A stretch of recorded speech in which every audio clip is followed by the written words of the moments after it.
Pwede bang palakpakan muna natin ang Diyos na buhay ngayong umagang ito? Hallelujah! Hallelujah! It's nice to be back here again, mga kapatid, sa bahay ng ating Panginoon, dito naman sa Saitama area or sa Yasio. And we are so blessed and thankful dahil palagi tayong dinadala ng Panginoon sa kanyang kalooban at yun naman talagang dapat eh. Amen po ba?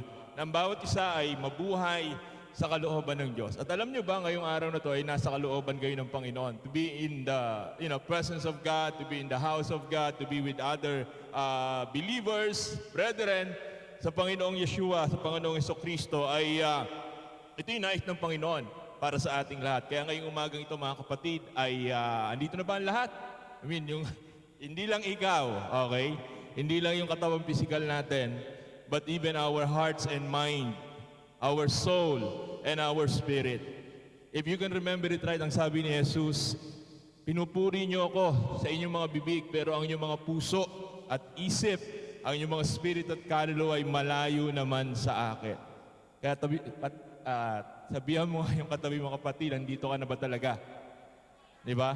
Are you here today? Are you with the Lord? Sabi ng Biblia, sige, okay na po. Ayan. Baka mamaya magkwentuhan na tayo. Sabi ng Biblia, God is with us. Amen? Ang tanong, kasama ka ba ng Diyos ngayong umagang ito? Are you with the Lord today? Walang problema kung ang Diyos ay kasama natin dahil since nung nag-start, yung Lord of the Harvest, Saitama, nababanggit ko yung pangalan ng church namin, noong 2003, am I right? O 2002? Kasi nga magto-22, halos magka-birthday sila nung sa church namin. Ibig sabihin, nandun na ang Lord. Hanggang ngayon, nandito pa rin. Dapat, kung nandun ang Lord, simula pa, dapat hanggang ngayon, andito pa rin tayo. I mean, kasama natin. Kasama ka ng Diyos. Hindi lang kasama natin ng Diyos, kundi kasama ka rin ng Diyos. Amen? Amen po ba? Sige nga, tanong mo mga kapatid, kasama ka ba ni Lord ngayon? Di ba? Baka mamaya yung katawan mo lang pero yung spirito at kaluluwa mo ay malayo sa Panginoon. That's going to be a hard thing na dapat mai-correct at maitama sa ating mga buhay. Why I said this? Because we're gonna be talking about being present. Be present this morning. Kung meron po kayong Biblia, and I hope you have, buksan po natin ang mga Biblia, mga kapatid, kasama ng mga kapatiran natin na nasa online or naka-live stream sa Facebook. Buksan po natin at mga Biblia and let's talk about this morning doon po sa Old Testament, sa Book of Ruth. No? Pag-usapan natin yung buhay ni Ruth, pansamantala, and let us continue to stand or rather contemplate his commitment, yung kanyang commitment doon sa kanyang in-law na si Naomi. Kung kayo po may Bible, let's open our Bible sa Ruth chapter 1, 16 to 17. Ruth chapter 1, 16 to 17. Okay?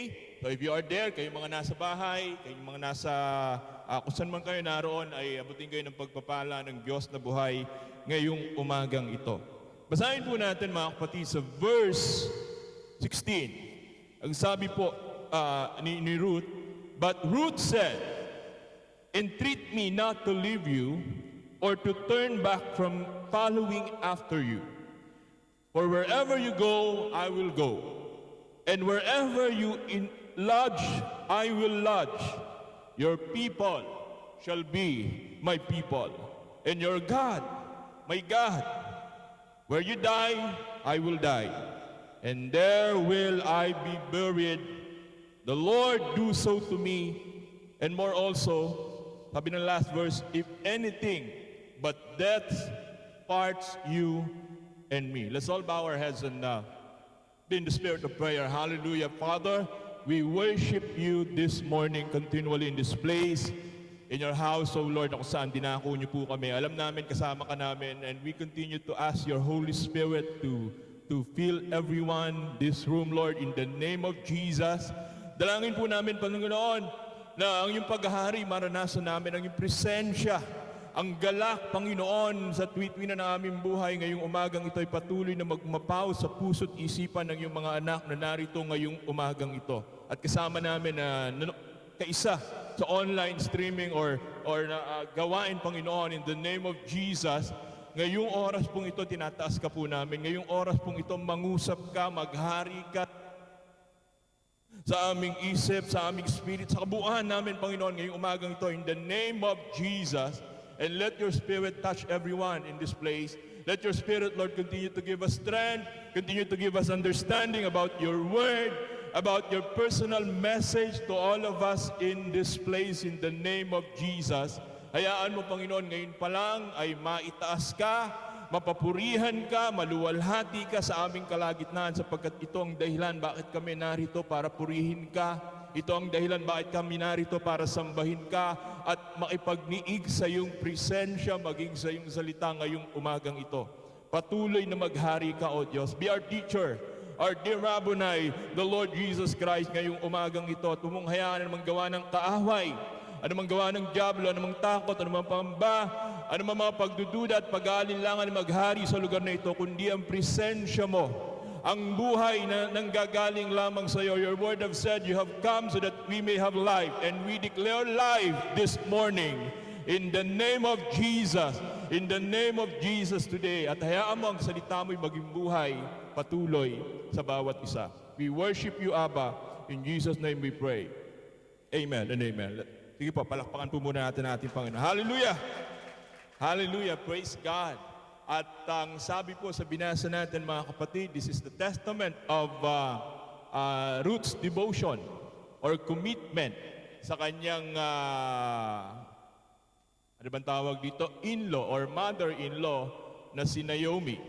Basahin natin sa wikang Pilipino, ang sabing ganon, sumagot si Ruth, huwag po ninyong hilinging, iwanan ko kayo, hayaan ninyo akong sumama sa inyo. Saan man kayo pumunta, doon ako pupunta. Kung saan kayo tumira, doon ako titira. Ang iyong bayan, ang magiging aking bayan. Ang iyong Diyos, ang magiging aking Diyos. Kung saan kayo na mamamatay, doon din ako mamamatay. At doon din ako malilibing.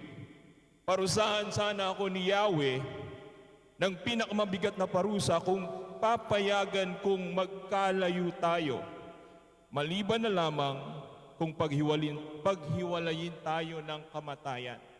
So napakamagandang testimony, perhaps, or word of testimony or commitment doon sa kanyang in-law na si Naomi. Because during those times, mga kapatid, ay parehas na silang naging balo. Namatayan sila ng asawa, namatayan sila ng, halos nawala na sila ng lahat, particularly si Naomi. And then, nung nabalitaan nila na umuokay na yung kanilang kalagayan, nagkaroon kasi ng famine during those time, bumalik sila sa Israel. They went to Israel, sa Judah in particular, dahil si Naomi ay galing sa tribo ng Judah, particularly yung kanyang asawa.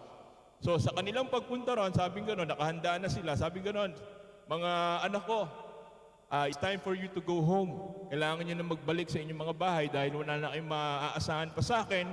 Wala na akong anak, namatay na si Malon, namatay na si Chilion, something like that, yung mga pangalan nila. At ako'y senior citizens na. So imposible sa akin na magkaroon pa ng baby. Kung aantayin nyo, hindi tatanda na rin kayo. So it's better for you to go home. Go back to your country, go back to your parents, kung saan man kayo nakatira. Ang sabi ni Naomi, rather ni Ruth, hindi ako papayag, sasamahan ko po kayo. Sabi niya gano'n, saan man kayo pumunta, saan man kayo magtungo, ano man ng lugar na pupuntahan mo, nandun ako. Ano man yung kakainin mo, yun din yung kakainin ko. Ano man yung kultura mo, yun din ang magiging kultura ko. Kung sino man ang magiging Diyos mo, yun din ang magiging Diyos ko. Kung saan ka ililibing, dun din ako ililibing. Kung ano ang mangyayari sa iyo, yun din ang kahinatnan ng buhay ko. That's basically, if you're going to look at it, sa buhay nating mananampalataya, yung buhay ni Ruth is a, how should I say it, best ever decision that she made in her life. You know why? Bakit yun ang naging best ever decision sa buhay niya? Kasi sabi ng Biblia dun sa Matthew chapter 1, si Ruth herself, alam naman natin si Ruth ay may halong may halo yung kanyang kultura. I mean yung kanyang race.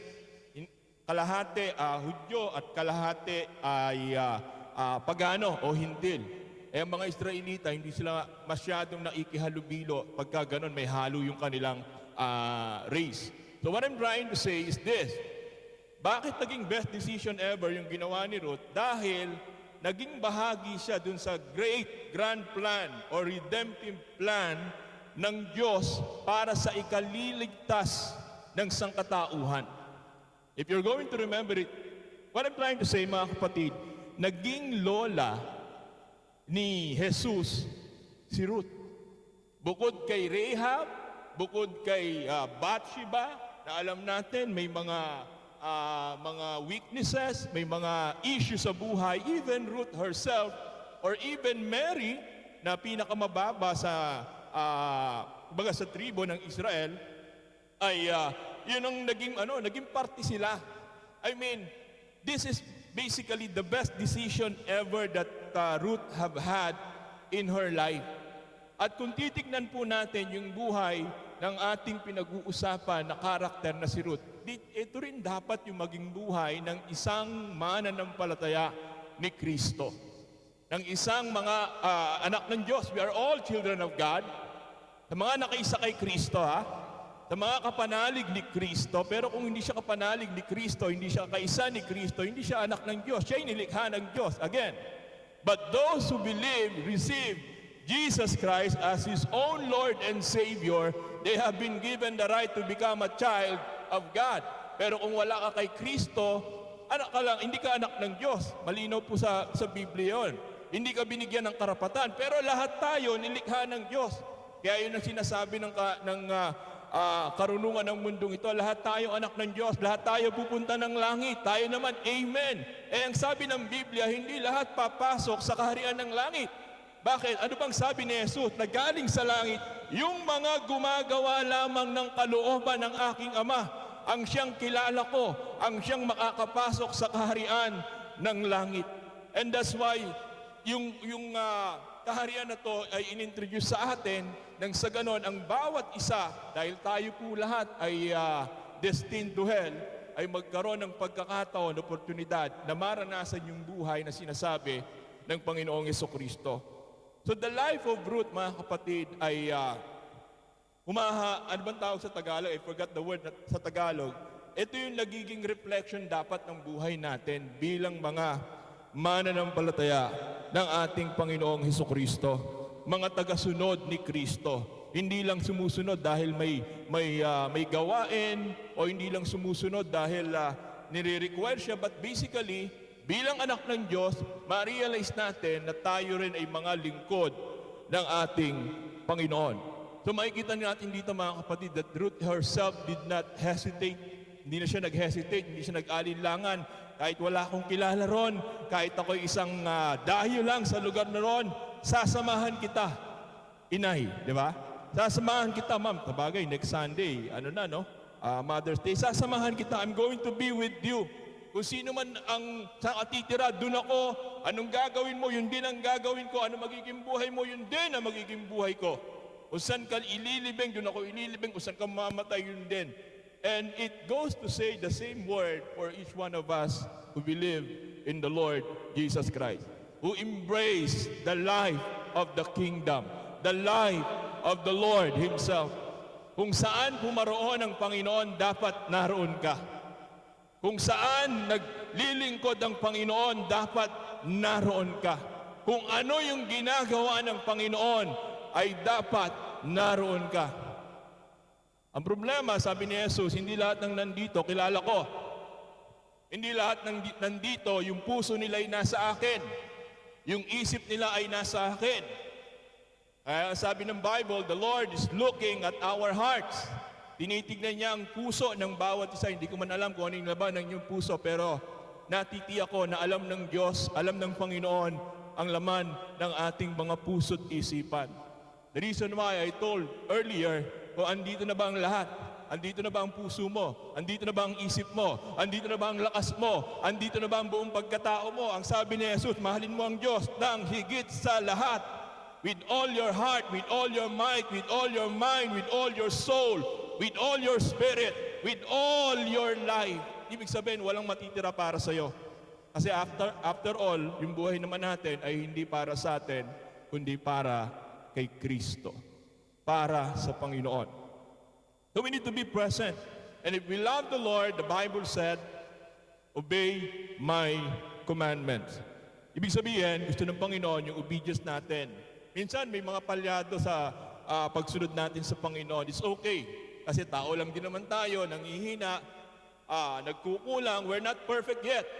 And one good thing that we can look at the Word, at the life of the Lord, or the Word of God sa ating mga buhay, ay piniperfect ka ng Panginoon.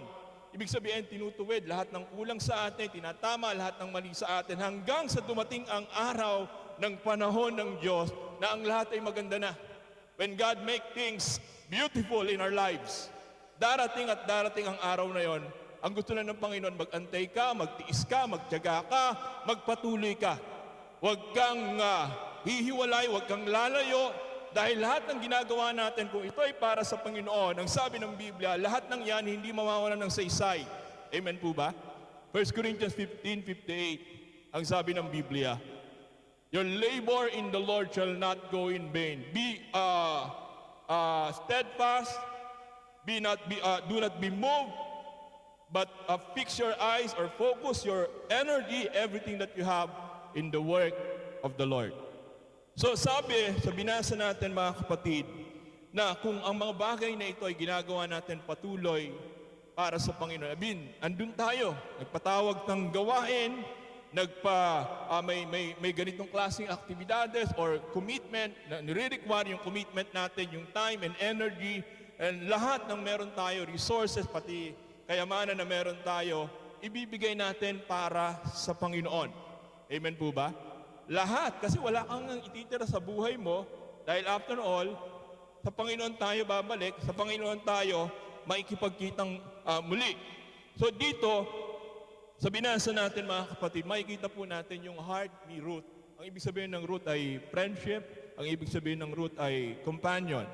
And this is what the Lord wants us all to be. Na ikaw, hindi mo lang maranasan na kasama mo ako, kundi gusto ko ring maranasan na kasama rin kita. Okay? Hindi lang sa panahon ng pagpapala, hindi lang sa panahon na ikaw ay malakas or anything or whatever na in favor sa'yo, gusto rin kitang maranasan, sabi ng Panginoon. Sa panahon na kailangan kita, yes, hindi tayo kailangan ng Diyos, na totoo lang, pero kailangan natin ng Diyos. Reality speaking or spiritual speaking, sa buhay natin, mas kailangan natin ang Diyos. Kaya nga, hinihimok tayo at hinihikayat ng kanyang salita na patuloy na umayon sa kanyang kalooban. Patuloy na gayahin natin yung commitment ni Ruth doon sa kanyang mother-in-law na kung saan man pumunta ito yung magiging buhay natin. Kung saan man tayo dalhin ng ating Panginoong Hesukristo, nandun din tayo. Hindi tayo nawawala, hindi tayo absent, hindi tayo naliligaw, hindi tayo nagpupunta kung saan-saan. Dahil ang Panginoon, kung sinasabi natin si Jesus ang ating Panginoon, dapat yung kanyang salita, yung kanyang ipinapahayag, yung kanyang itinuturo sa atin ang ating sinusunod sa ating mga buhay. So dito po sa binasa natin, sa pag-uusapan natin, be present. Actually, itong be present na to is a personal revelation of God sa buhay ko. Nung first quarter ng January ng 2024, it's a 2-word to keep. Ito kasi yan eh. So, kinuha ko lang muna yung isa. Medyo mahaba-haba yung usapin na yan. What I'm trying to say is, yung be present. Naniniwala ho ba kayo na nangungusap ang Diyos sa inyong mga buhay? Amen. Tanungin mo yung katabi mo, kapatid, ano bang sinabi sa iyo ng Panginoon nitong nagdaang araw? Meron ba? Sige nga, chismis mo nga sa akin, marites mo nga sa akin.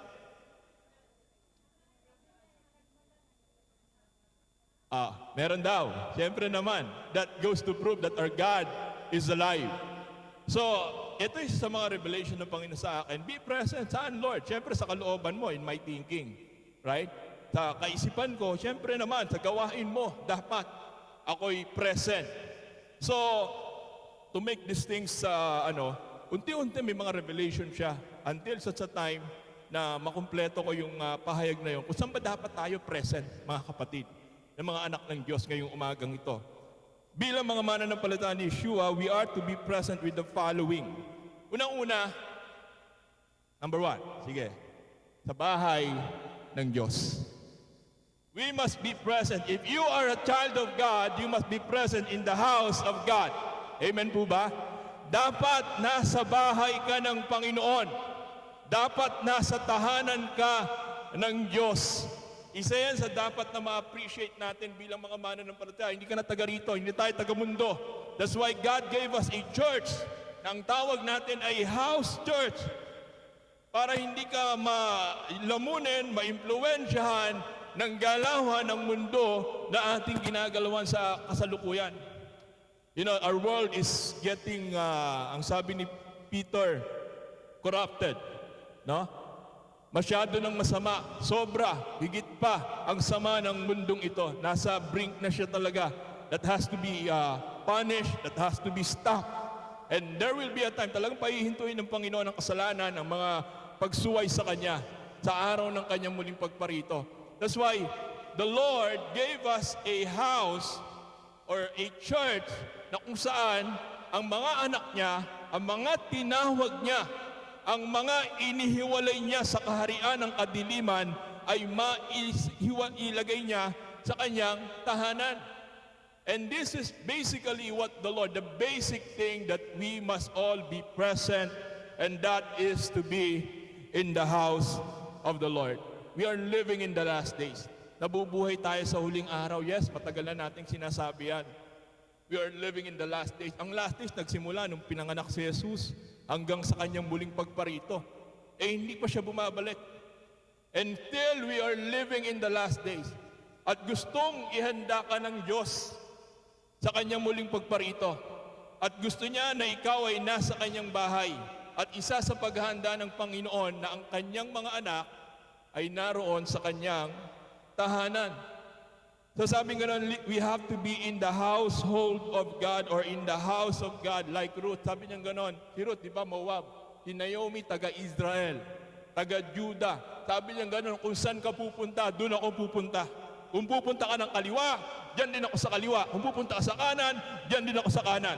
So this is basically what the Bible is telling to us ngayong umagang ito, mga kapatid, mga nanonood sa atin, sa ating live streaming, na kung saan ka dadalhin ng Panginoon, dapat dun ka.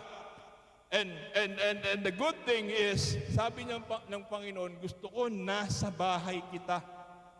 Naalala niyo ba yung kwento ni Jesus o ni Yeshua? Yeshua kasi ginagamit ko madalas dahil yun talaga ang pangalan ni Jesus. Yeshua is a Hebrew word na ang ibig sabihin, God is my salvation. Same thing with Joshua. Yeshua, Joshua. So parehas lang yan. Now, it's up to you if you're going to use it or not. It matters na, siyempre sa paglago ng relasyon natin sa Panginoon, you discover a lot of things sa ating Diyos. Parang ganito lang yan, di ba? Pagka halimbawa, ikaw ay, ang totoong pangalan mo ay, o ako na lang, Edgar. Nung nagtrabaho ako nag-arubaito ako, hindi nila mabigkas yung pangalan ko na Edgar. Ang pronunciation nila sa pangalan ko, tinawag nila akong Edo. Di ba? Medyo familiar yung word na yon. So mas sanay sila ron sa para magkaintindihan. Now, siyempre ikaw mas gugustuhin mo, tawagin ka sa pangalan mo. So, it's a matter of our personal relationship sa Panginoon.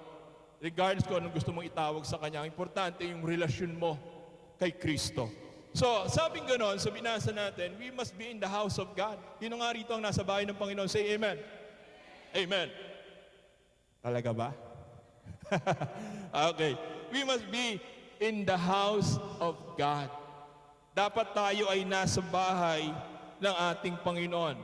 Sabi ng awit, 84 verse 10, sapagkat ang isang araw sa iyong mga bulwagan ay mabuti, kaysa 1,000 saan man na naisin ko upang maging tanod sa pintuan ng bahay ng aking Diyos kaysa tumahan sa mga tolda ng kasamaan. What I'm trying to say, what the Bible is trying to say, that it is better to be in the house of God rather than in other places. Mas maigi raw nasa bahay ka ng Diyos. Mas maigi raw na nasa tahanan ka ng Panginoon. Kahapon nagtatalo-talo, hindi naman nagtatalo, nagkakaroon ng diskusyonan sila Papa at si Mama regarding sa, kwento ko lang pa, konti lang naman, side note lang. Yung paglilinis ng bahay, di ba? Paglilinis, di ba may mga assignment tayo rito? And I think natutuwa ang Diyos sa ganung sistema na ikaw mismo hindi ka lang umaattend sa gawain ng Panginoon, hindi ka lang umupo dyan, ililinis mo pa yung bahay ng Diyos. Bakit? Bahay niya yan eh. As simple as that.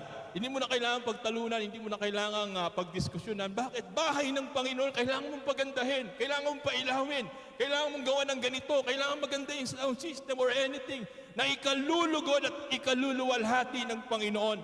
Bahay niya yan eh. Hindi yan bahay ng dyablo, hindi yan ang bahay ng sino-sino, bahay yan ng Panginoon. Pagandahin mo, linisin mo at kung ano pa na makapagbibigay kalwalhatian sa ating amang nasa langit. It is better to be in the house of God. Pag hinahanap ka ng Diyos, nasan ka?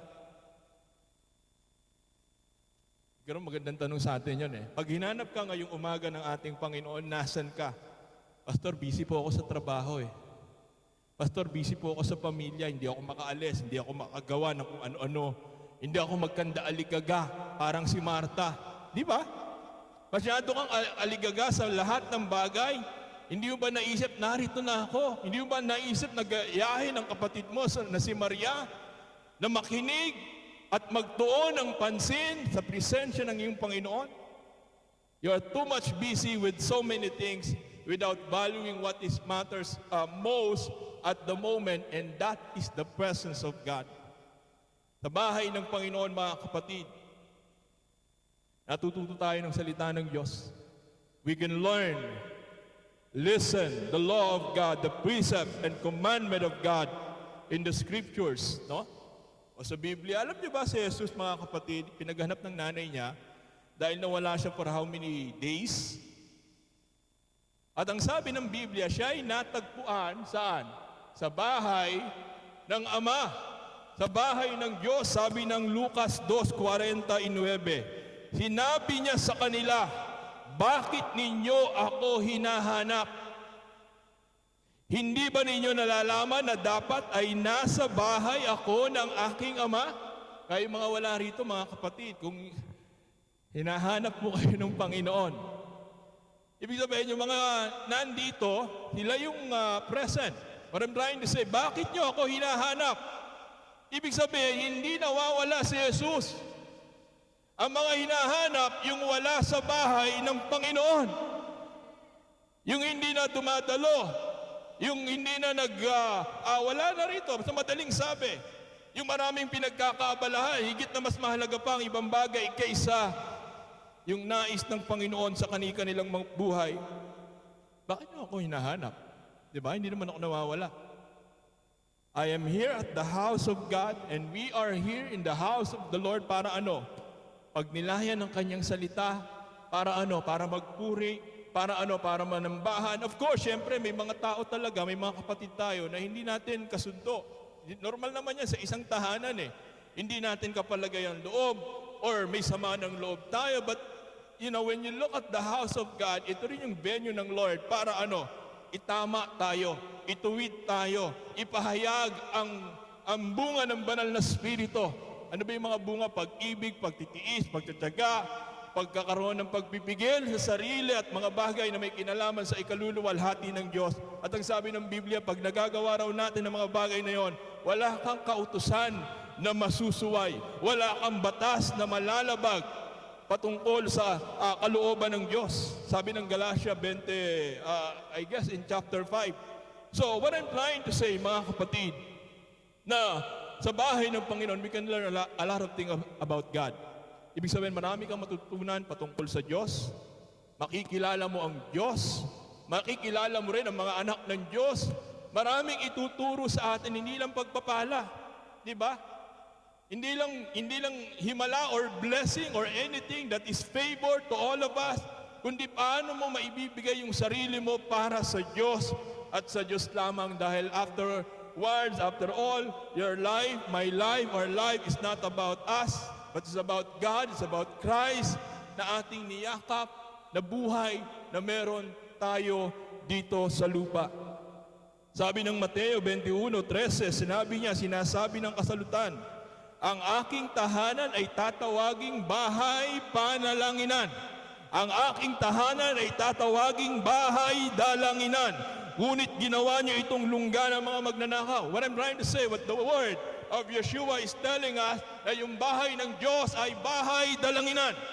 Dito tayo natuturuan, manalangin, lumapit, tumawag sa Diyos. Pag wala ka sa bahay ng Panginoon, malamang sa hindi, ilalayo ka sa isang bagay na nais ng Diyos sa atin. You know what I'm trying to say? Hindi ka natatawag. Bakit? Na-impluensyahan na tayo eh. Nilamon na tayo ng sistema, nilamon na tayo ng mga bagay na malayo sa Diyos. Kaya nga ang sabi ng Biblia, galit ang Diyos sa mundong ito. Friendship to the world is in opposed to the will of God, ang sabi ng James. That's why He placed you. God had places all of us in His house so that we may learn how to commune before the Lord. Paano tumawag sa Diyos, hindi lang pag may kailangan. Paano lumapit sa Diyos, hindi lang pagka may nararamdaman ka or may karamdaman ka, kundi tumawag ka kasi kailangan mo ang Diyos sa bawat araw ng ating buhay. Hindi lang dahil may pabor kang gustong hingin sa Kanya, tumawag ka sa Diyos kasi yun tayo. Yun dapat ang buhay natin. Ang sabi ng awit 104, pumasok kayo sa Kanyang templo na ang puso'y nagdiriwang, umaawit, nagpupuri sa loob ng dakong banal. Purihin ang ngalan niya at siya'y pasalamatan. Magpuri sa bahay ng Panginoon. Pag wala ka sa bahay ng Panginoon, di ba? Minsan nangyayari nga tayo magpuri. Magpasalamat, mag-praise the Lord, magpanalanginan, manalangin. Minsan nagtuturuan pa, pray ka na, kakain na tayo, gantong ganyan. But in the house of God, you are free to do what glorifies the Lord. Ito yung parang discipleship room. Ito yung parang lugar na kung saan tinitrain ka na maging kagaya natin ng Diyos sa isip, sa salita, at sa gawa. The house of God. And you are so blessed. God is so blessed because you are here. Ang dami niyang tinawag, ang dami niyang inimbitahan, ang dami niyang inakay, punta kayo sa bahay ko, pero ilan lang yung nagtugon. Ilan lang yung sumang-ayon, yes Lord, kahit may gagawin ako, kahit busy ako, kahit may nararamdaman ako, Panginoon, pupunta ako sa bahay mo. Pupunta ako sa bahay mo dahil yung pagpunta sa bahay ng Diyos ay kalooban ng Diyos sa ating mga buhay. And this is what the Lord wants us all to be or to live in our lives. Sa bahay din ng Panginoon, mga kapatid, we can showcase our care or even fellowship for one another. Galatians 6 verse 10, therefore, as we have opportunity, the Bible says, let us do good to all, especially to those who are in the household of faith. Hindi mo pwede sabihin, hindi na ako mahati ng church. Basta may relationship naman ako sa Diyos. You cannot say that. Na okay na sa akin yun. Nagpe-pray ako, nagbabasa ako ng Bible, pero wala kang fellowship or social life in the house of God. Sabi, mga ipokrito naman ng mga tao dyan eh. Bakit? Sino bang perpekto? Sino bang matuwid? Sino bang banal na banal? Wala naman. Kaya nga tayo nilagay ng Panginoon sa kanyang bahay para ituwid ang lahat ng mga baluktot sa ating mga buhay. Kaya nga tayo nilagay ng Diyos sa kanyang tahanan para itama lahat ng mga mali na meron tayo. At mas lalo tayo magiging mali sa harapan ng Diyos kung wala tayo sa kanyang bahay, dahil ito yung magiging lugar ng Panginoon sa atin para ituwid tayo, turuan tayo ng kagaya ng buhay ng ating Panginoong Hesukristo. In His house. Puro naman mga chismoso dyan sa bahay. Bakit wala bang chismoso rin sa labas? Marami tayong mga questions, marami tayong mga nakikitang mali. Pero hindi natin nakikita yung tama na ginagawa ng Panginoon sa ating mga buhay. That's our eyes. We used to see na nakikita natin. So hindi pwede. Kailangan nandun ka sa bahay ng Panginoon. You must be present. Agaya ni Ruth. Wherever you go, I will go. Kung ano yung bayan mo, ano yung bansa mo, yun din ang magiging bansa ko. Yun din ang magiging tahanan ko. Dahil kung hindi ka namamalagi sa bahay ng Panginoon, hindi mo ma-appreciate that you are the house of God. Hindi mo ma-appreciate, marirealize na ikaw na anak ng Diyos ay tahanan ng Diyos na buhay. Alam niyo ba yung awitan na ano? Loobin mo ang buhay ko'y maging banal mong tahanan. Tama ba? Naalala niyo ba yung mga gano'n? Banal kang tahanan ng Panginoon. Ang sabi ng Biblia, you are the temple of the living God. You are the temple of the Holy Spirit. Banal na tahanan ng Diyos. Kaya nga tinuturuan tayo ng Panginoon na humingi ng tawad, mag-repent sa mga kasalanan ng nagawa natin sa isa't isa o mag-isa harapan ng Diyos. Dahil kahit kailan hindi mananahan ng Diyos sa isang tahanan na punong-puno ng kasalanan. Sa isang tahanan na mapagmataas. Sa isang tahanan na palalo at pasaway sa kanyang kalooban.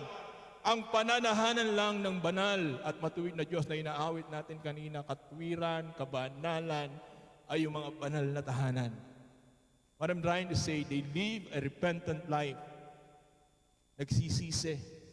Sinasabi sa Panginoon, Lord, nagkamali ako. Lord, may pagkukulang ako. Lord, hindi ako perfecto. Wala naman sa ating perfecto, gaya ng sinasabi natin, or even Pastor Ferdy, last time we heard him, na wala naman talaga eh. Kaya nga tayo nilagay ng Diyos. Ang problema, ayaw natin. Mas gusto natin doon sa tropa natin, mas gusto natin doon sa barkada natin, mas gusto natin doon sa trabaho natin, mas gusto natin doon kung saan tayo kikita ng malaki. Yun ang gusto nating tahanan, pero ayaw natin sa tahanan ng Diyos. Kaya hindi natin ma-appreciate that we are the house of God. Wala na tayong time for praying before God. Wala na tayong time para pag-aralan ng salita ng Diyos. Bakit? Wala tayo kasi sa bahay niya eh. And you get to see that this person is the house of God, pag lagi mong nakikita na nanalangin. Pag lagi mong nakikita sa iyong sarili, yung salita ng Diyos, niyayakap mo. Kagaya ng pinag-usapan natin, ang bahay ng Panginoon ay bahay ng dalanginan. Kung ikaw ay bahay ng Panginoon, dapat tumatawag ka, lumalapit ka sa Diyos. Dahil ang Diyos natin sumasagot sa ating mga panalangin. Ang Diyos natin tumutugon sa mga hiling ng kanyang mga anak. So, we must be present in the house of God. Ano mo yung katabi mo kapatid, nandito ka pa rin ba sa bahay ng Panginoon? Are you still in the house of God? Tulog na, Pastor.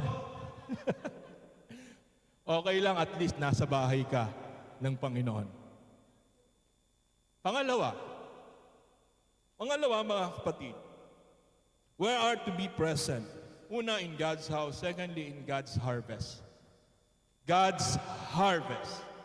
Hindi ka lang dapat nasa tahanan ng Diyos, dapat nasa anihan ka ng Panginoon.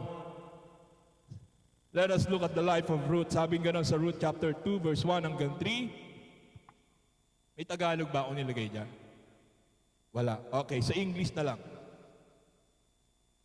Sabi ganon, and Ruth, the Moabite, said to Naomi, let me go to the field and glean among the ears of grain after him, in whose sight I shall find favor. And she said to her, go my daughter, sabi ni Naomi. So she set out and went and gleaned in the field after the reapers, and she happened to come to the part of the field belonging to Boaz, the great-grandfather of David, or even Jesus Christ, who was of the clan of Elimelech. Okay? So nakalagay dyan, sige, magpunta ka roon sa anihan at kumuha ka ng mga uhay, ang tawag doon, o yung mga dulo, Yung mga, kumbaga sa pagkain, yung mga mumo, ulutin mo. Okay? O sabi nga ni Naomi sa kanya, sige, if that is your desire, go for it. Punta ka, mag-ani ka, kasi nga walang-wala sila eh. Umalis sila ng bahay, nagkaroon ng famine, umalis sila ng Israel, ng bahay ng Panginoon, na punong-puno na may dala sa ibang bayan, bumalik sila ng wala. So, ibig sabihin, yung mga nawawalan, kadalasan, yun yung mga wala sa bahay ng Panginoon. What I'm trying to say here, sabing ganon, they go back doon sa lugar kung saan sila naroon. They go back into the house of God, the nation of Israel. And then, makikita natin dito si Ruth, hindi lang nagpunta ng bahay, hindi lang niyakap yung tahanan ng Israel, ng Judah in particular, but basically the lifestyle of the nation of Israel. Bakit? Ano bang bansa ito? Ito kasi agricultural land. Maraming taniman, maraming mga anihan. So sabi niya gano'n, mag-aani ako. And this is basically what the Lord is telling us as a believer, beloved of God, na dapat tayo rin ay nasa anihan ng Diyos. Hindi man anihan nung literal na trigo, literal na kung anumang tinatanim sa lupa, but anihan ng kaluluwa. Anihan ng mga wala pa kay Kristo. Anihan ng mga hindi pa nakakilala at wala pang relasyon sa Panginoon. Bakit? Because God cared for man's souls and spirit. Mahalaga sa Diyos ang espiritu ng tao. Mahalaga sa Diyos ang kaluluwa ng tao. That's why you need to be present in the harvest of God. Pangalan ng church natin, Lord of the harvest. God wants you to be present in His harvest because He cares for your soul. Nung wala pa tayo kay Kristo, and for your spirit, nung wala pa tayo sa ating Panginoon, nagmamalasakit siya sa atin at pinagmalasakitan niya tayo, at nung niyakap natin yung pagmamalasakit niya, niligtas niya ang ating espiritu at kaluluwa. Imbes na dapat ikaw ay pupunta ng dagat-dagatang apoy ng impyerno, hindi. Ngayon, ikaw ay bahagi na ng aking kaharian. By the way, yung mga wala tayo sa bahay ng Panginoon, wala rin tayong karapatan doon sa bahay na inihanda ng Diyos sa atin sa kalangit-langitan. Side note lang, bigla ko lang naalala. Diba sabi ni Jesus, in my Father's house, there are many mansions. There are many rooms. Pupunta ako roon para ipaghanda ko kayo ng inyong matitirhan. What I'm trying to say, kung ngayon pa lang hindi tayo sanay pumirme sa bahay ng Panginoon, wala rin tayong karapatan na mapunta sa bahay ng Ama, sa kaharian ng langit. That's why you need to be present in the house of God. You need to be present. You and I must be present in the harvest of God. Mahalaga ang Espiritu sa Kanya. Remember the word of Jesus? Anong sabi ni Jesus? Man shall not live by bread alone, but by every word that comes out from the mouth of God. Matthew chapter 4. Anong sinasabi ng Panginoon? Hindi lang pagkain ng katawang lupa ang mahalaga, ang bigyan mo ng importansya. Dapat bigyan mo rin ng importansya sa iyong buhay ang pagkain na may kinalaman sa iyong espiritu at kaluluwa. Man shall not live by bread alone. Hindi lang mo lang dapat bigyan ng halaga ng mga bagay na tinatangkilik natin. Bakit tinapay? Yung magandang tanong, for all things na pwedeng banggitin ni Jesus, bakit tinapay? Kasi ang mga Israelita mahilig sa tinapay. Ang mga Pilipino mahilig sa kanin. Sabi ng panalangin, bigyan mo kami ng aming kakanin. Sa lingwahe ng kultura ng mga Hudyo, give us this day our daily bread. Mahilig kami sa tinapay, pastor. Kaya tinapay ang binanggit ni Jesus. Ang pangalan ng kapanganakan ng lugar ni Jesus ay Bethlehem, lugar ng mga tinapay. Ang kapistahan na meron sila, celebration, ang tawag ay Feast of the Unleavened Bread. Meron din sila. As a matter of fact, ang tawag kay Jesus, tinapay ng buhay.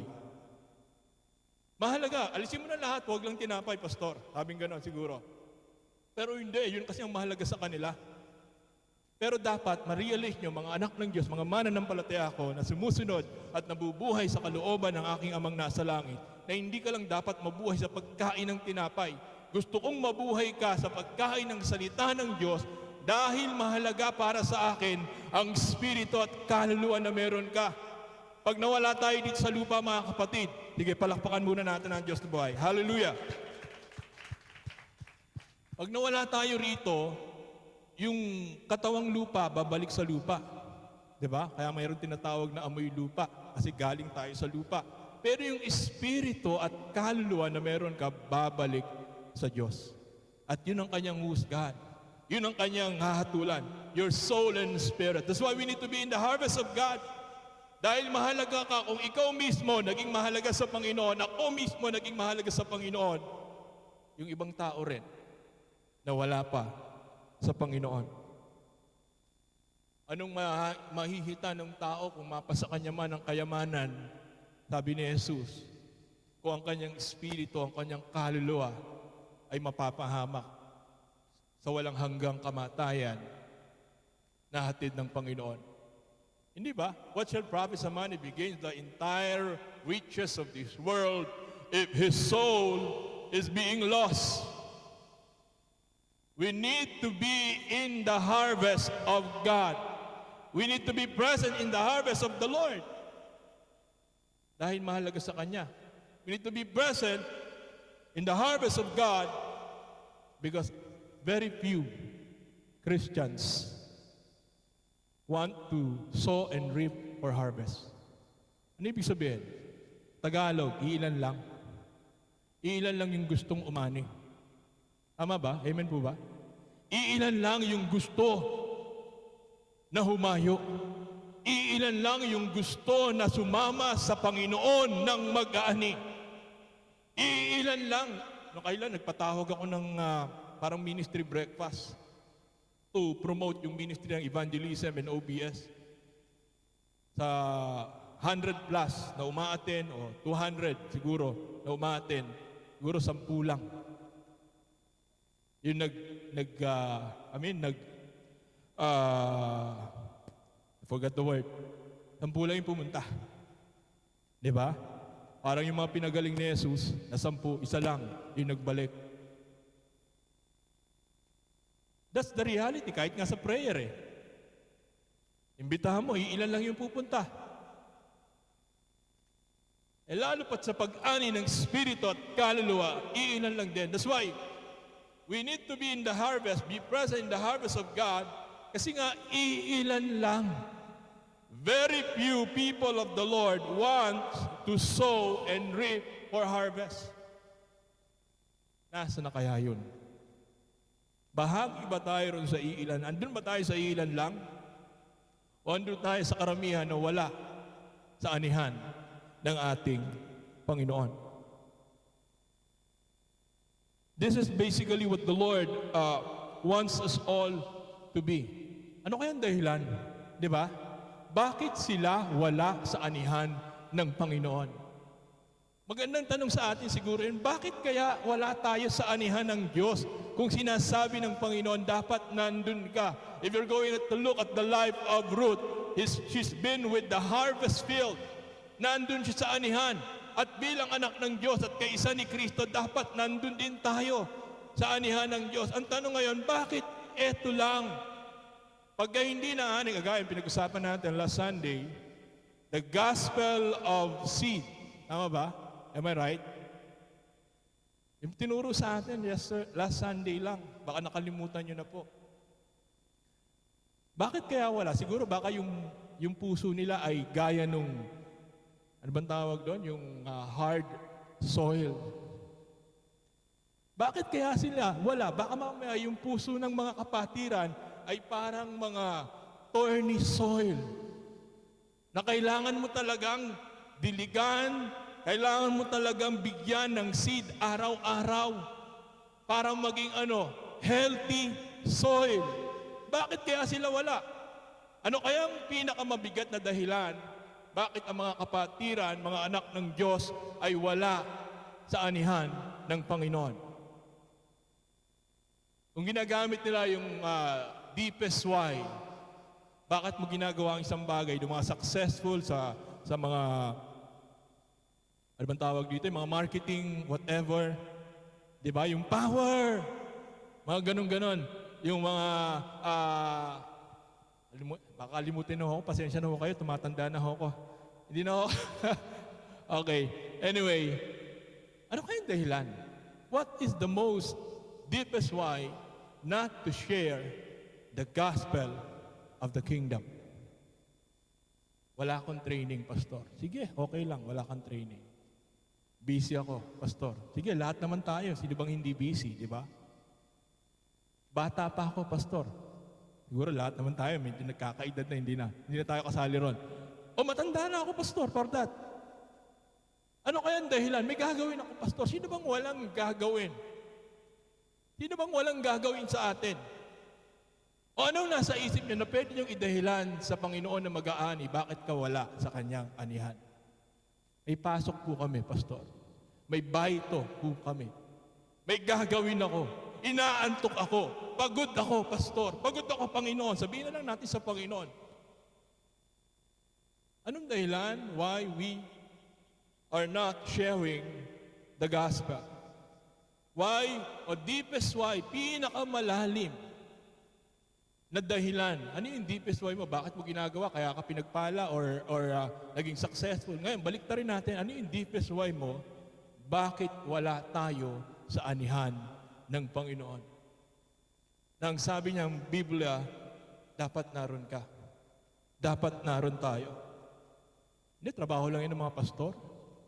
Diba? Nandamay pa. Hindi, trabaho lang yan ng mga ministry na nasa evangelism. Basta kami worship lang, tugtog lang, okay na kami ron. Basta kami usher lang, bigay lang ng mga kung ano ng sobre kukuhain namin. Basta kami greeting lang at kung ano, basta kami, dun lang kami. Pero hindi eh.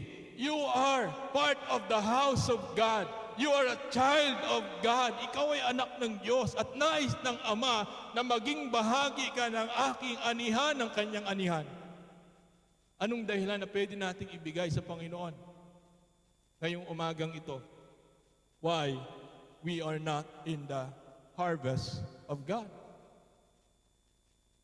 Ang problema, present tayo sa ibang bagay, pero doon sa bahay at sa anihan ng Panginoon, minsan kailangan pilitin pa tayo. Minsan kailangan may mangyari hindi maganda sa kalan tayo susunod at, tatalima sa kautusan ng Panginoon. Basahin nga natin mga kapatid, sinasabi ni Jesus. 9:37-38 ng Mateo. Then he said to his disciples, ano niya sinabi sa kanyang mga disciples, sa kanyang mga alagad, sa kanyang mga tagasunod. Hindi niya sinabi sa mga Christian. Actually, ang tawag ni Jesus sa atin, mga disipulo. Ang tumawag lang na Christian sa kanila ay yung mga Antioch kasi nakikita nila si Kristo sa kanilang buhay. But Jesus told us, His own disciples, His own follower, Matetes, the harvest is plentiful, but the laborers are few. Therefore, pray earnestly to the Lord of the harvest. Global ministry. Sa itampon, ganun din naman. To send out laborers into His harvest. Ipanalangin nyo sa mag-aani, Panginoon na mag-aani, magpadala ng mga harvesters, laborers into my harvest. Bakit? Kasi iilan lang yung gustong umani. Pero yung iba gusto umani ng pagpapala, umani ng mga bagay na gusto nila na matanggap, pero ayaw nilang umani ng espiritu at kaluluwa na mahalaga sa Diyos na buhay. At kailangan ma-realize natin to mga kapatid. Lahat ng excuses na meron tayo, may sagot ang Diyos. Baka yung excuses natin na gagawin sa susunod, hindi na natin magustuhan at maging realidad sa buhay natin. Be present in the harvest of God. Because very little, very few were doing the harvest of God. Amen po ba? Be present in the harvest of God because God wants to use you. Gusto kang gamitin ng Diyos. As simple as this. Kaya kailangan nandun ka sa anihan ng Panginoon kasi gusto kanyang gamitin. Tanungin nga natin, mga kapatid, ngayong umagang ito, gusto mo ba magpagamit sa Diyos? Tanungin mo ang katabi mo, gusto mo ba magpagamit sa Diyos? O sino yung gumagamit sa atin?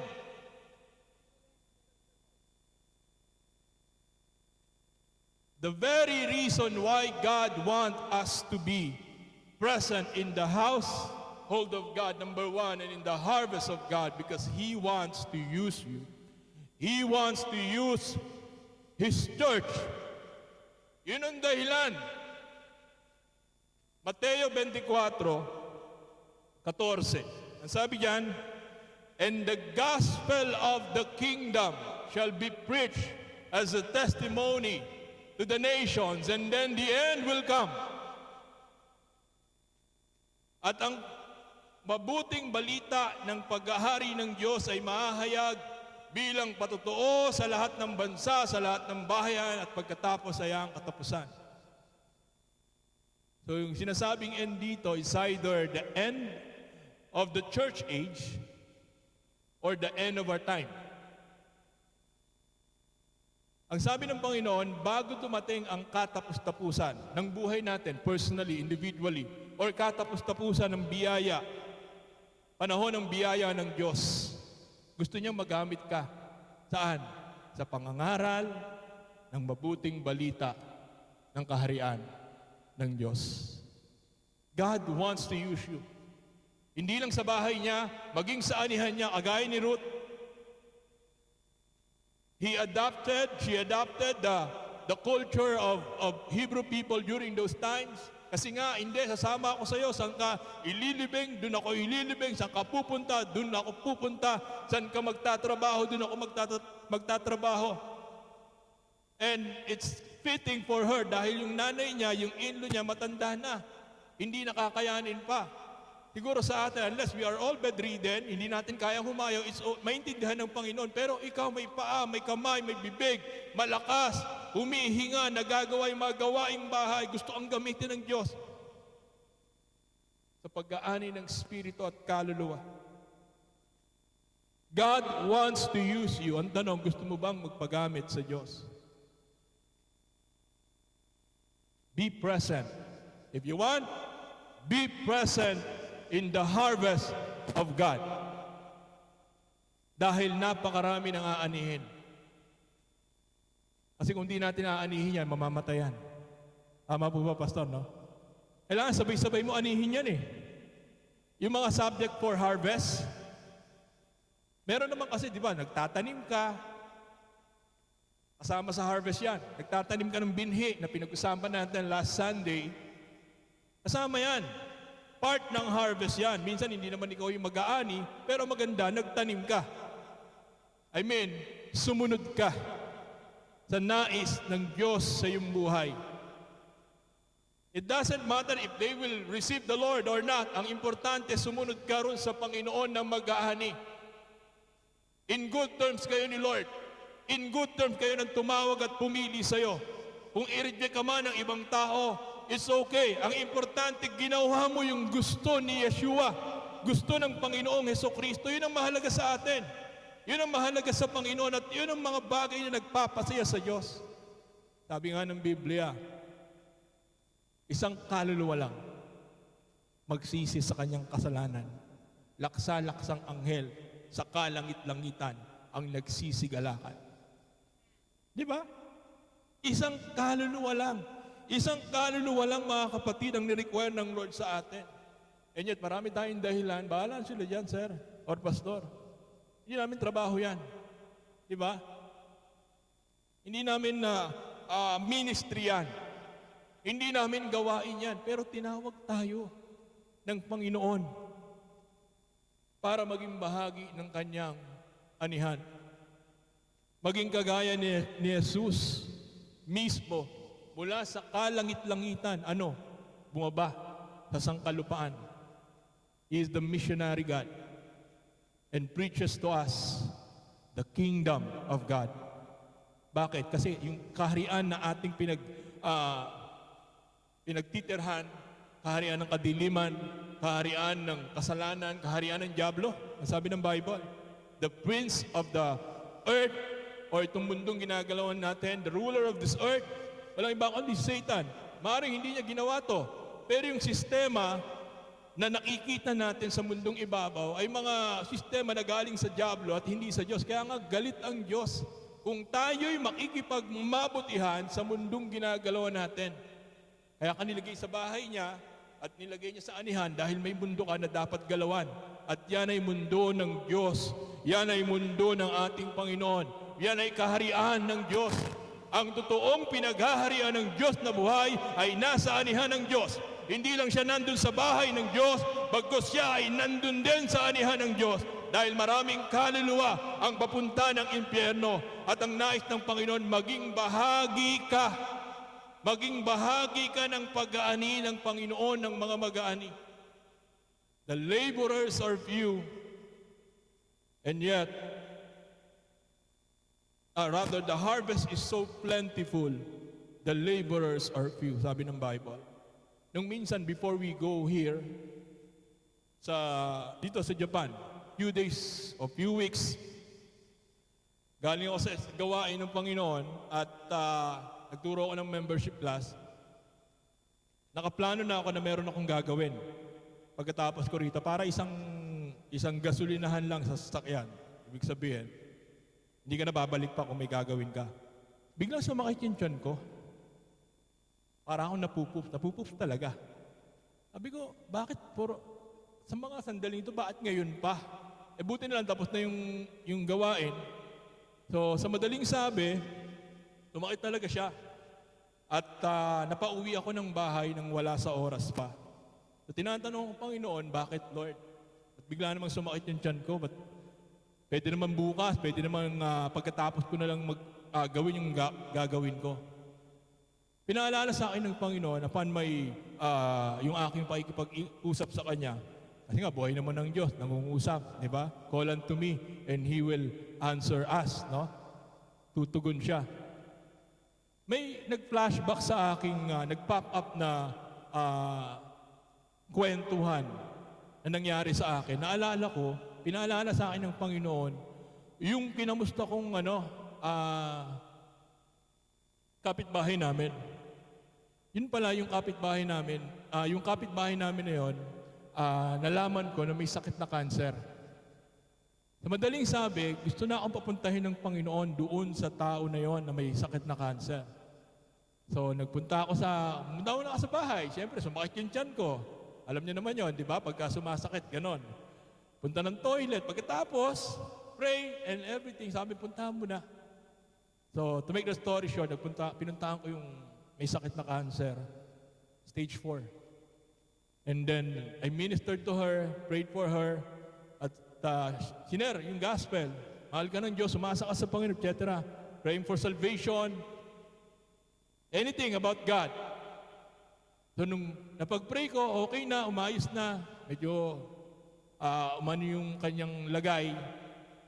Tapos, umuwi na ako. Nawalan ako parang nabunutan ako ng tinik. Kasi ang plano ko, mga kapatid, after pa ng Sunday service, dalawin. At nagpapasalamat ako sa Panginoon dahil kung hindi ko pala siya dinalaw nung araw na yon, nung Monday o Sunday, Monday ng madaling araw, pumanaw na yung babae. Patay na. Minsan ginagamit ng Lord yung mga simpleng interruption sa buhay natin. Yung akala mo lang masakit yung ulo mo, yung akala mo lang masakit yung tiyan mo, yung akala mo bigla kang naihi or whatever na personal, yun pala nagpapahayag ang Diyos sa mga ganung bagay para ipaalala sa atin, kailangan mong umani. Kailangan mong humayo. Kailangan mong gawin yung kalooban ko, hindi yung kalooban mo. At yun din ang tinuturo ng Panginoon sa atin sa buhay ni Ruth. This is not my life anymore. Hindi na ako taga-Moab, taga-Israel na ako. At kung ano yung ginagawa ng Israel, gagawin ko. Si Jesus, taga-Israel, by the way, mga kapatid.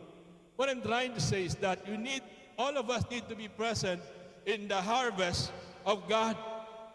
Ngayong umagang ito, pag hinanap ka ng ating Panginoon, nasan ka? Nasan ka? nasan tayo? Lastly, at panghuli, in God's holidays. We need to be in God's house, and we need to be in God's holidays. God's harvest, God's holidays. Okay? Sabi ng verse 22 ng Ruth chapter 1, so Naomi returned, and Ruth the Moabitess and her daughter-in-law with her, who returned from the country of Moab. Now they came to Bethlehem, the house of bread, at the beginning of barley harvest. Okay? Yung barley harvest kasi nilakihan ko yan. Yun ang gusto kong i-point dito. At the beginning of barley harvest.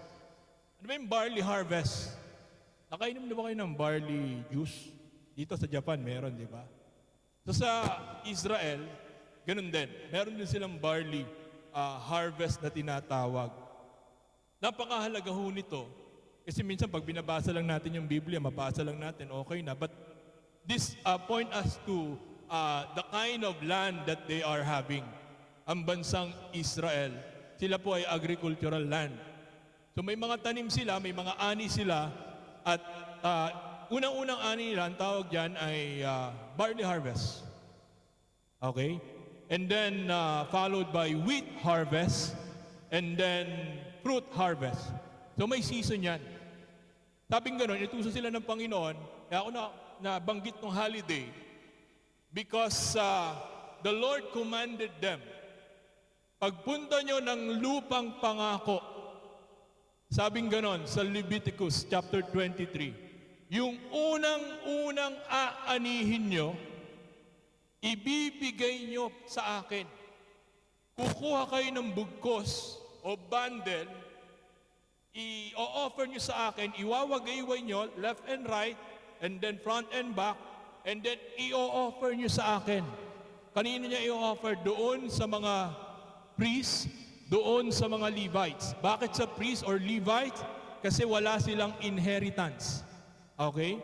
And only God there is their inheritance. Siyempre naman, kayo, Judah, kayo, Zebulun, or Asher, or Simeon, may mga inheritance kayo. Kayo, Manise, meron din kayong mga inheritance, may mga lupa ako na binigay sa inyo. Pero itong kapatid nyo yung isa, wala. Kaya ninikwire sila ng Lord, nung bago sila pumasok sa lupang pangako, sabi niyang ganon, yung unang aanihin nyo, which is barley harvest, ang ibibigay ninyo sa akin. Kaya di ba minsan may mga offering tayo? Ginagamit natin yung Proverbs chapter 3 verse 9. Honor the Lord with your wealth and the first fruit of your barn or harvest. Kasi ito yun eh. Ibig sabihin, ito yung unang ani. Ibibigay niyo sa akin. At ang sabi ng Biblia, this is going to be how should I say it? A lasting ordinance. Gagawin niyo to para sa akin. Bakit? Kasi ako ang gumawa nito. At sa mga panahon na to, hindi kayo magtatrabaho. Holiday nga eh, di ba? Hindi kayo gagawa. You're going to do it. You're going to do this thing because this is my holiday. This is my day. This is the day of the Lord. Sinabi ng Panginoon yan sa Leviticus. If we're going to look at it, basahin niyo buong Leviticus chapter 23. Eh, di ba, Pastor, para sa mga Israelita lang yan? Di ba yung mga tanong sa atin? May mga holidays ng Israel, pero may holidays din ang Diyos. May holidays ang Israel, may holidays ang Diyos. Recently ngayon, may holiday tayo, di ba? Red calendar, Japanese holiday. Tuwan-tuwa tayo, Golden Week. Okay? Tuwan-tuwa tayo dyan. Bakit? Walang pasok eh. Tama ba? Lamierda rito, lamierda doon, kung ano na pa. Walang pasok eh. Pero alam niyo rin ba na ang Panginoon din may holidays? That we should honor at the same time His holiday. Kaya lang, ang problema dahil sa Kristyanismo na niyakap natin, tinakpan yung holiday ng Panginoon. Nagsiselebrate tayo ng Holy Week. Sa Bible, wala namang Holy Week. May nabasa ba kayo sa Biblia na Holy Week? Meron o wala? Wala pa, no? Pero ang totoong celebration is Passover. Holiday, Passover is a holiday of God. Not of Israel, but of God. Meaning, bakit sa Israel? Kasi sa Israel siya nagpahayag. Pero kung sa Pilipino, malamang sa hindi, sa Pilipino niya sasabihin yon. Nagpakilala ang Diyos sa Israel so that everyone will know God through His people. Kaya nga ang tawag natin, the God of Abraham, the God of Isaac, the God of Jacob, the God of Joseph. And if you bless Him, I will bless you. If you curse Him, on my nation, I will curse you as well. Bakit natin pinag-uusapan to? Dahil sa araw na ito, nangungusap ang Diyos. Yes, every day, nangungusap ang Diyos. Pero meron siyang special day na nangungusap talaga siya. Passover, mamaya, di ba, meron tayong communion na tinatawag. For many days, sa loob ng 365 days. Pwede nating i-post yung Leviticus chapter 23.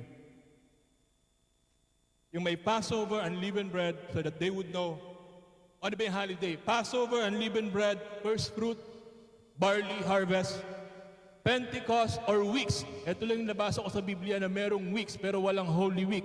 Pentecost is 50 days. Okay? After the Passover, and then trumpets, atonement, and then tabernacle. This part of God revelation sa akin personally. Sabi niya ngayon, dapat nandito ka sa panahon na to. Bakit? Sa Passover, ang sabi ng Biblia, si Jesus is the Passover Lamb. For many days, sa loob ng isang taon, bakit? Pwede naman siyang mamatay ng January 1, February 14, February whatever, 29, o December, kung anumang mga special days na meron tayo. Pwede naman siya mamatay ng Golden Week. Bakit na taon namatay siya ng Passover? Di ba? Sabi sa Biblia, sabing gano'n ng mga disipulo niya, Panginoon, magpa-Passover na, bago siyang patayin. Saan ba tayo magdidiriwang ng holiday ng Diyos? Sabi niya ganun, pumunta kayo ron, may makikita kayong lugar. Pero bago kayo may makitang lugar doon na pagdarausan natin ng selebrasyon ng Diyos, may makikita kayong lalaki na nag-iigib. Sa Biblia, sa Israel, walang nag-iigib na lalaki, laging babae. Pero nakita nila yon. At nung nagtanong sila, saan ba yung amo mo? Nandun, kasi may, yung sabi ng Panginoon namin, dito raw kami magdiriwang ng Passover. So nung nagdiwang sila, nung sumunod ang mga disipulo, rather, true enough, totoo nga yung sinasabi ng Panginoon. And they celebrated the holiday of God. Jesus Himself celebrated the holiday of God. At nung sila ay nando na, hindi po ito huling hapunan na tinuro sa atin. Kasi kumain pa si Jesus pagkatapos niyang mabuhay na magmuli ng first fruit. Okay, sabi niyang ganon. So kumuha siya ng tinapay at binigay niya sa kanyang mga disipulo. Ganon naman kasi kultura nila eh. And then umawit sila ng papuri na nakasaad sa Psalms. No? They sing that song and everything. And then kinomemorate nila yung ginawa ng Diyos sa Israel dun sa lugar ng Egypt. Di ba? Sila'y nabihag ng mahabang panahon, mahabang taon, etc. etc. They remembered it. Kasi may ginawa ang Diyos provision. Instead na dapat sila'y mamatay, yun ang Passover, history ng Passover, di ba? Pero hindi sila namatay dahil sa dugo ng tupa na nandun sa hamba ng kanilang pintuan. So kung lalagyan nyo yan, sabi niyang ganon, hindi kayo mamamatay. So yun ang inalala ng mga Israelita. Hanggang sa panahon ni Kristo, inaalala nila yung holiday ng Diyos. And on the third time, na kumuha si Jesus ng tinapay, kasi pagka nag-Passover sila, kailangan meron kang lamb. The last time nakakain ako ng lamb dito sa Disneyland yata, dito sa Japan. Pero sa kultura nila, kailangan mag-offer ka ng lamb. Sabi nga nun ni Jesus, for the third time, kasi 2 beses lang dapat iikot yung saro at saka yung tinapay. For the third time, biglang nagulat yung mga disipulo. Nagtaka sila, according to the Jewish tradition. Sabi nga nun, this time, hindi na kayo papatay ng tupa. Hindi na kayo maghahain ng tupa. Dahil sa oras na ito, sa pamamagitan ng aking katawan, aking kamatayan, ako na ang magiging tupa ng Diyos. Hindi na tayo nag-offer. Anong sabi ni Jesus? Remember me. Remember me. When you eat this blood, or rather this body, and drink my blood, you are remembering me. Inaalala natin. Di ba? Every time, we remember Him, we remember Him. What I'm trying to say, bakit ko nasabi ang mga bagay na ito, include ang mga bagay na ito, dahil sa mga panahon na to, mga kapatid, nangungusap ang Diyos. October 7, the Feast of Tabernacle, Trumpets Tabernacle, ginera yung Israel biglaan for no reason at all. Nung bago pumasok ang unleavened bread, Passover, unleavened bread, biglang nagpaputok yung Iran sa Israel ng rockets and everything. Ayun naman ngayon, Pastor. Kasi yung Israel, yun ang timeline ng Diyos. Babalik si Jesus doon. Kung saan nyo ako nakita, umakyat sa langit, doon din ako bababa. And He gave us this holiday for us to be aware, for us to be awakened, na hindi lang kung ano yung gusto nating gawin at gustong yakapin sa buhay, kasi ang Diyos may panahon din. May panahon na itinalaga sa atin. Ultimo nga yung pinaka-basic na holiday, araw ng pamamahinga. Sa loob ng 6 na araw, magtrabaho ka, gawin mo lahat ng gusto mong gawin, pero sa araw na tinakda ko, araw ng pamamahinga, anong ginawa ng dyablo? Ginawang relihiyon. Hindi naman relihiyon ang araw ng pamamahinga. Magpahinga kayo. Hindi. May overtime kami. May paito kami, may part-time kami, at kung ano-ano pa. Sabi ng Panginoon, magpahinga kayo. Holiday yon. Sa loob ng 1 linggo, nagbigay ang Panginoon ng holiday sa atin. Ang tawag yan, araw ng pamamahinga. Ano ibig sabihin? God wants us all to be in His holidays.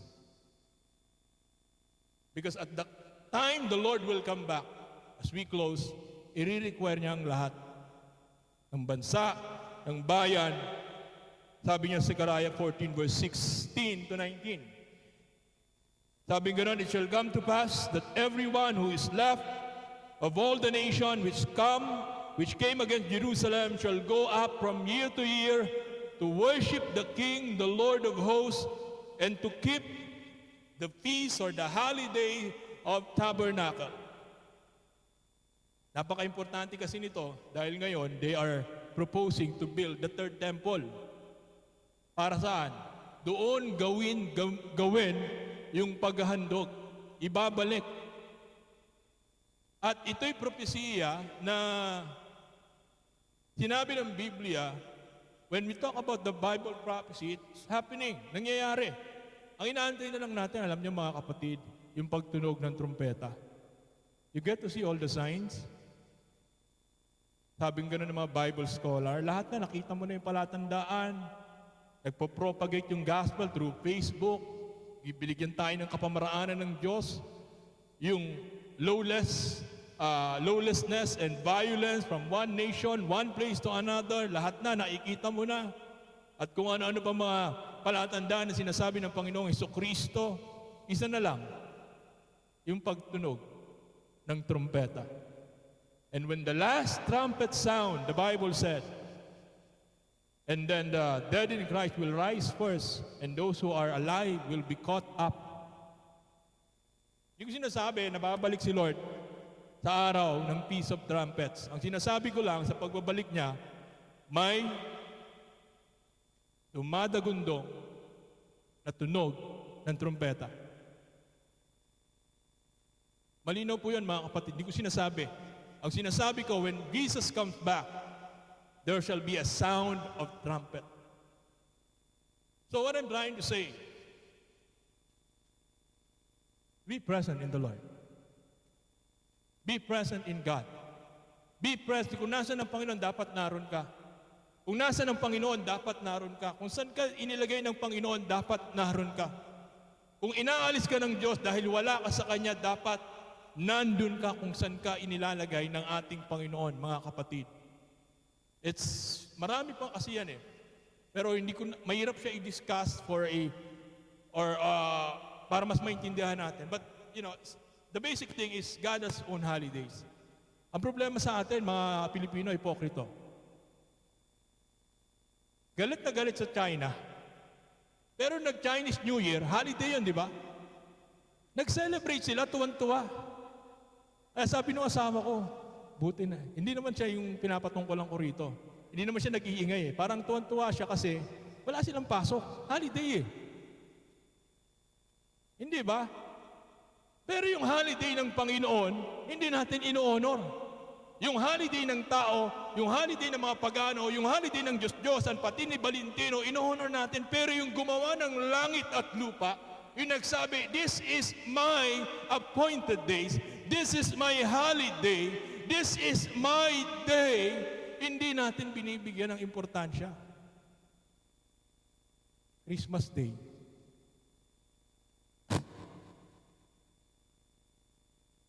Wala naman sa Bible ang Christmas Day.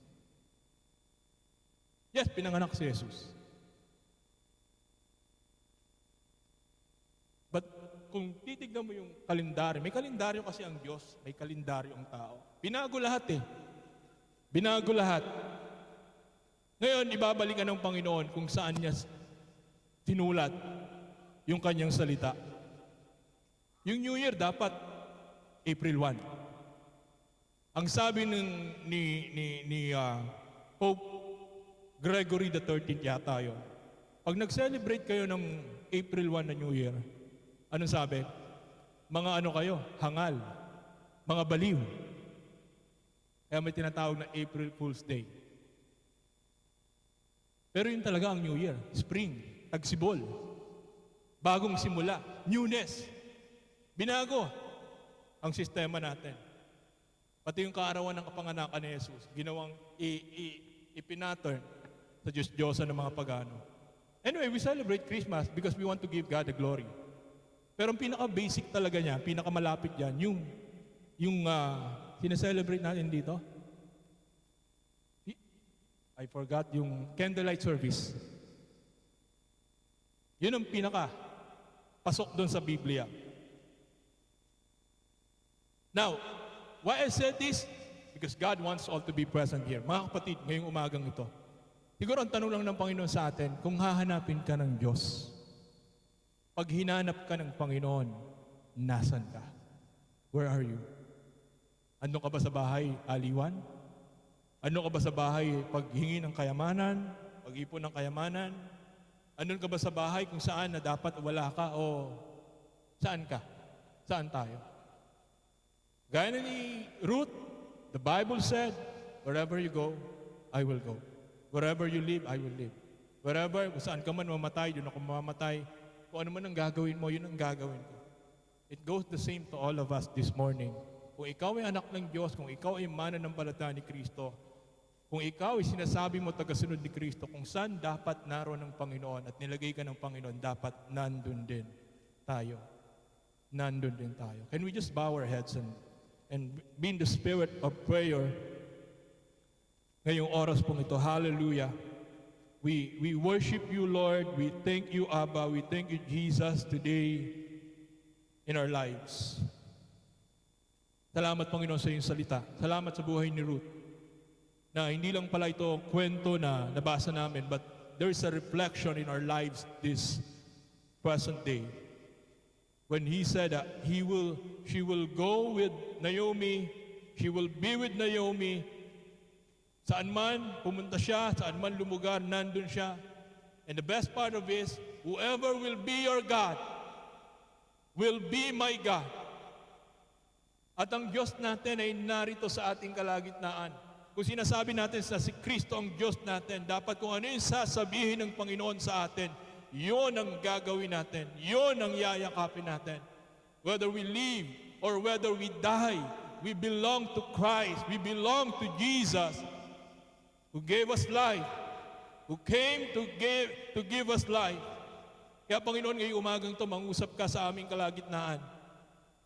Dalangin po namin na ikaw ang patuloy na kumilos, ikaw ang patuloy na magpakahayag, ikaw ang patuloy na magbukas ng aming kaisipan, ikaw ang patuloy na mangusap, Panginoon, sa iyong mga anak na narito sa kalagitnaan ito.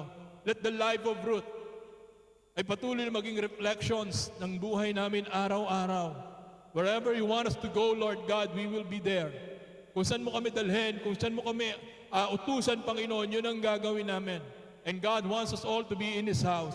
God wants us all to be in the harvest of God or even to honor His holidays. Dahil ito'y sa Diyos, hindi ito sa diablo, hindi ito sa tao, ito'y sa Panginoon na tumawag, pumili at nagligtas sa atin at nais niya na ihiwalay tayo sa karamihan. Nais niya ihiwalay tayo sa kaharian ng kadiliman. Nais niya ihiwalay tayo sa mga gawa ng mundong ito. At ang paraan ng Diyos, dalhin ka sa kanyang tahanan, dalhin ka sa kanyang anihan, dalhin ka sa mga pagsasaya, selebrasyon na Diyos mismo ang gumawa, na Diyos mismo ang nagpasimula sa atin, na maging si Jesucristo mismo ay nagdiwang in honor ang holiday ng Diyos. Ngayong umagang ito, Panginoon, mangusap ka, maghari ka, patuloy na kausapin niyo po ang bawat isa sa aming kalagitnaan. At naway sa iyong pagbabalik, Panginoon, makita mo kami kung saan mo kami nilagay. Madatnan mo kami kung saan mo kami nilagay, aming amang nasa langit, na umagitan ng aming Panginoong Jesucristo. Ngayong umagang ito, O Lord, tinataas ka po namin. Ngayong umagang ito, Panginoon, dalangin po namin ang iyong banal na Espiritu ay mangusap, kumilos, at patuloy na abutin ang bawat isa, Panginoon. Bigyan ng kaliwanagan, bigyan ng kalakasan na gawin ang nais mo, na gawin ang kalooban mo, na patuloy na pahalagahan ang iyong tahanan, na patuloy na pahalagahan, Panginoon, ang nais mo at layunin mo sa aming mga buhay. Dahil kami naririto, Panginoon, hindi para gawin ang gusto namin. Narito kami para sa iyo. Narito kami para sa iyo, aming Diyos, aming Ama, aming Panginoong Yeshua HaMashiach. Salamat po, Diyos, ng marami ngayong umagang ito. Let your presence continue to abide in this place as we pray in the name of Jesus. Salamat po sa iyong salita. Manguna ka, maghari ka at maitaas ka sa aming kalagitnaan. Let the life of Christ be with you. Be in this place in the name of Jesus. Purihin ka, O Diyos. Purihin ka, aming Aba. Ito po ang aming dalangin sa pangalan ng aming Panginoong Jesucristo. Amen and amen and amen.